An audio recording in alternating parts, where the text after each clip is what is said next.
আসসালামু আলাইকুম। বিদেশ আসলে আপনি টাকা কামাই করার অনেক লাইন পাবেন। হালাল, বেহালাল, বৈধ, অবৈধ, টাকা কামাই করার আপনি অনেক রাস্তা পাবেন। কিন্তু সব রাস্তাতেই টাকা কামাই করতে যাবেন না। আপনি সৎ থাকবেন, হালাল উপার্জন করবেন, কম করবেন।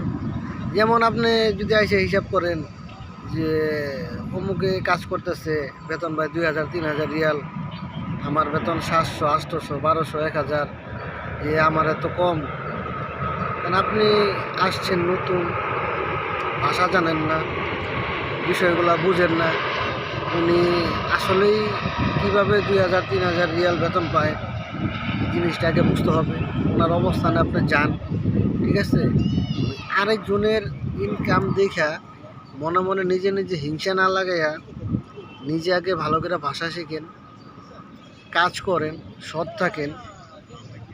ওনার 2000 3000 রিয়ালের ভিতরে যদি কোনো উনি স্যালারি ওইটা না আর কি, ধরেন ওনার স্যালারি কম, উনি কিন্তু কামাইতেছে বেশি।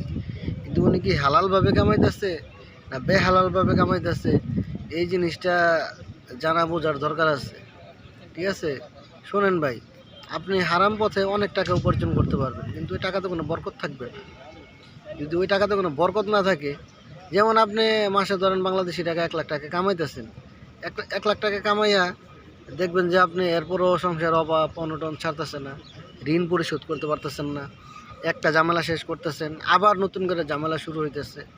আসলে ভাই বুঝতে হবে, হারাম টাকার ভিতরে ঝামেলা বেশি। আপনি হালাল কম কামান।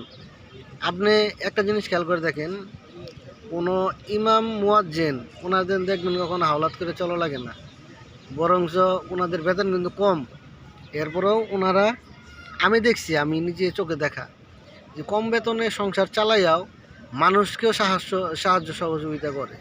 তাহলে বুঝতে হবে ওনারা যা উপার্জন করে হালাল সহিভাবে টাকা ইনকাম করে, ঠিক আছে? কাজেই বিদেশ যেই আসেন, ওই বিদেশ আসলে আপনার টাকা কামাই করার অনেক লাইন পাবেন, কিন্তু ভাই সব লাইনেই টাকা কামাই করতে যায় না, ঠিক আছে? হালালভাবে সৎভাবে টাকা ইনকাম করবেন, আল্লাহ পাক আপনার রিজিকে বরকত দিবে।